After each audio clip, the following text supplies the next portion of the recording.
నమస్తే. ఇన్నాళ్ళు నన్ను సపోర్ట్ చేస్తూ, ఎంకరేజ్ చేస్తూ మీ ప్రేమను నాకు అందిస్తున్న ప్రతి ఒక్కరికి కృతజ్ఞతలు. అలాగే ఈ వీడియో కూడా ఖచ్చితంగా మీకు ఉపయోగపడుతుంది. లైక్, షేర్ అండ్ సబ్స్క్రైబ్ చేసి మీ సపోర్ట్‌ని నాకు అందించండి. అలాగే ఈ వీడియో పట్ల మీకున్న అభిప్రాయాన్ని కామెంట్ సెక్షన్‌లో కామెంట్ చేసి తెలియజేయండి. ఇప్పుడు వీడియోని చూద్దాం. వీడియోని కంటిన్యూ చేయడం కంటే ముందు ఒక విషయం మీతో పంచుకోవాలి అని అనుకుంటున్నాను. అదేంటి అంటే చాలా మంది నన్ను అడిగేవారు, ఏంటి పద్మిని గారు జెమ్ స్టోన్స్ ఇన్ని పెట్టుకున్నారు, ఏంటి వాటి విశేషం అని చెప్పి అడిగేవారు. కొంతమంది ఏమో కొంత కామెడీ కూడా చేసేవారు. ఇంకా 2-3 వేళ్ళు మాత్రమే మిగిలిన్నాయి, వాటికి కూడా పెట్టుకోకపోయేవారా అని నేను నవ్వి ఊరుకునేదాన్ని. ఎందుకంటే జెమ్ స్టోన్స్తో ఆషామాషి విషయం కాదు, చాలా చాలా మ్యాజిక్ చేస్తూ ఉంటాయి. అది నమ్మి గనక మనం ధరిస్తే అవి చేసేటటువంటి అద్భుతాలు అన్నీ ఇన్ని కావు. అందుకే వీటిని జాతి రత్నాలు అని అన్నారు. వీటి గురించి నేను కాదు, సరైన పర్సన్ చాలా విపులంగా మీకు ఇన్ఫర్మేషన్ ఇవ్వడానికి జెమ్ స్టోన్స్ కి సంబంధించి మరికొద్ది రోజుల్లో మన ఛానల్ కి రాబోతున్నారు. ఆయనే ప్రముఖ న్యూమరాలజిస్ట్ అండ్ జమాలజిస్ట్ 6 JVR అధినేత లక్ష్మీ గణపతిరావు జమలాపురం గారు మరికొద్ది రోజుల్లో మన ముందుకు రాబోతున్నారు. చాలా వాల్యుబుల్ ఇన్ఫర్మేషన్ మనకు అందించడానికి. మరి ఆ వీడియోస్ కోసం వెయిట్ చేయండి, అస్సలు మిస్ అవ్వకండి. నమస్తే, వెల్కమ్ టు అవర్ ఛానల్. నేను పద్మిని. ప్రస్తుతం మనతో పాటు ప్రముఖ ఆధ్యాత్మికవేత్త, ఆస్ట్రాలజర్, లలిత ఉపాసకురాలు శ్రీమతి ఆకెళ్ల శ్రీలక్ష్మి గారు మనతో పాటు ఉన్నారు. మాట్లాడదాం. నమస్తే అక్క.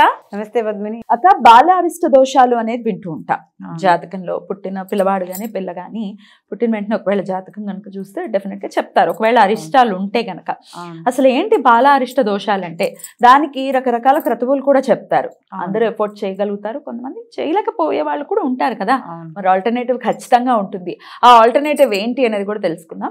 అలాగే అసలు ఈ బాల అరిష్ట దోషాలతో కనుక పిల్లవాడు పుడితే, లేకపోతే అమ్మాయి కనుక పుడితే ఎట్లాంటి ఇబ్బందులు ఫేస్ చేస్తారు అని అనుకోవచ్చు?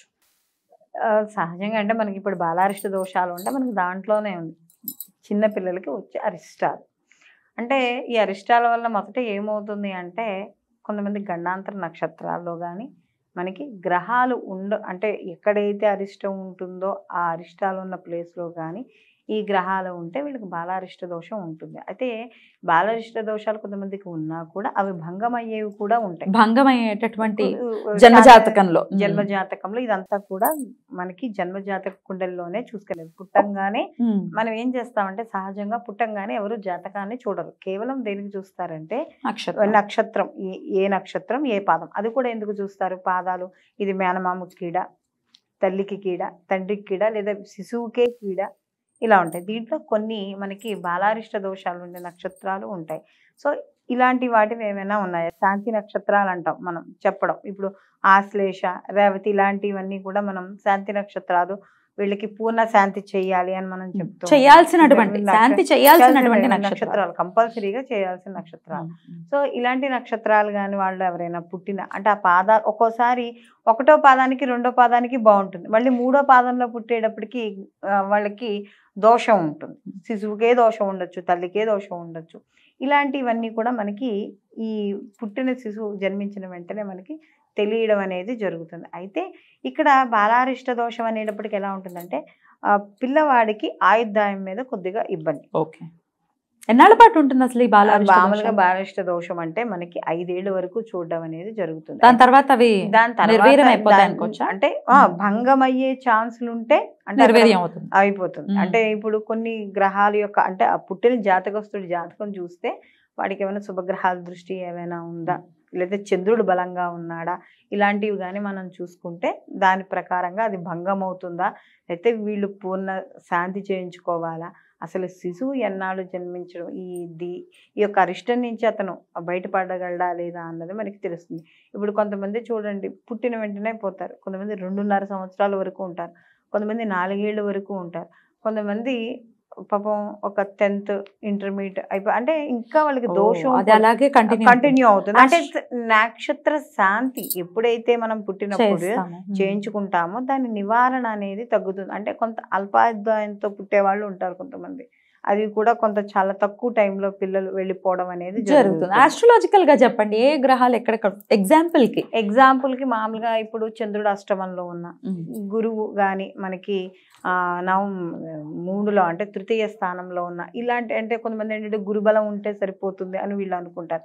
కానీ ఇలా గురువు కానీ తృతీయంలో ఉన్న, అలాగే చతుర్థంలో బుధుడు ఉన్న, ఇలాగ నవమంలో రాహు ఉన్న, ఇలా గ్రహాలు వాళ్ళ యొక్క జన్మజాతకంలో ఉన్నప్పుడు ఈ గ్రహాలు ఈ స్థితిలో ఉన్నప్పుడు అతనికి బాలారిష్ట దోషంగా మనం జాతకం చూడంగానే కనపడుతుంది. మనకి జాతకం చూడంగానే ఓహో రాహు నవమంలో ఉన్నాడా, జన్మలో శని ఉన్నాడా, అయితే ఇతనికి బాలారిష్ట దోషం ఉంది. అయితే ఇది భంగం ఫస్ట్ జాతకస్తుడు చూసేది ఏమిటంటే దైవజ్ఞుడి దగ్గరికి వచ్చినప్పుడు అసలు దీనికి భంగం అయ్యే ఛాన్స్లు ఏమైనా ఉన్నాయి. ఎందుకంటే మేము జాతకం చెప్పేటప్పుడు కూడా మేము చూసే జాతకం బాగుండాలని దండం పెట్టుకునే చూస్తాం. మేము కూడా అమ్మవారిని ప్రార్థించే చూసేది. ఎందుకంటే ఏదైనా మనకి ఆ అమ్మవారి పలికించాల్సిందే మనకి. కాబట్టి ఆ నవగ్రహాలకి ఒక నమస్కారం చేసుకుని ఈ మనం చెప్పింది ఎక్కడ ఈ జాతకంలో చెడు ఉండకూడదు అనే ఒక పాజిటివ్ వేతోనే మనం చూడడం అనేది జరుగుతుంది. చూసినప్పుడు ఫస్ట్ వీళ్ళకి భంగం అయ్యే ఛాన్సెస్ ఏమైనా ఉన్నాయా అని చూడడం జరుగుతుంది.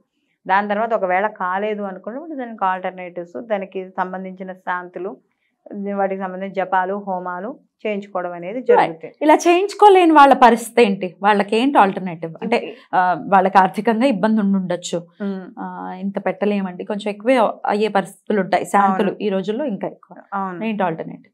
ఆల్టర్నేటివ్ ఏంటంటే మామూలుగా అయితే వీళ్ళకి మనకి పెద్దవాళ్ళు చెప్పిన దాని ప్రకారం దానికి సంబంధించిన కనీసం దానాలు ఇవ్వండి అంటారు. మొదట మీరు అన్నట్టుగా దానాలు కూడా ఇచ్చుకోలేం, మాకు ఏదైనా చెప్పండి మేము చదువుకుంటాం అంటారు. మామూలుగా చాలా మంది ఏం చేస్తారంటే పిల్లల కొంట్లో లేకపోతే శీతలాష్టోత్తరం కానీ, మనకి అమ్మవారి శీతలాదేవిని ప్రార్థించడం కానీ, లేకపోతే మనకి సంతోషి మాతకి సంబంధించిన వ్రతాలు చేయడం కానీ, మనకి ప్రతి శుక్రవారం కూడా మాటలు రాలేకపోయినా పిల్లలకు కూడా మాటలు రాలేకపోయినా, లేకపోతే పిల్లల్లో ఎదుగుదల లేకపోయినా ఈ సంతోషి మాతకి సంబంధించిన వ్రతాలు చేయడం, ఇవన్నీ కూడా మనకి జరుగుతూ ఉంటాయి. అంటే ఇది లాంగ్ ప్రాసెస్లో తల్లి చేసేవి. అయితే దీనితో పాటుగా ఇవి ఎన్ని చేసినా కూడా మాకు అవ్వడం లేదు అనుకున్న వాళ్ళకి మనకి భాగవతంలో ఒక మంచి పద్యమే అనుకోండి, అదేమీ మంత్రం ఏమీ కాదు, అదొక పద్యం కింద. అది చదువుకున్నా కూడా మనకి పిల్లల్లో ఏమైనా బాలారిష్టాలు ఉంటే పోతాయి. దానికి ఏంటంటే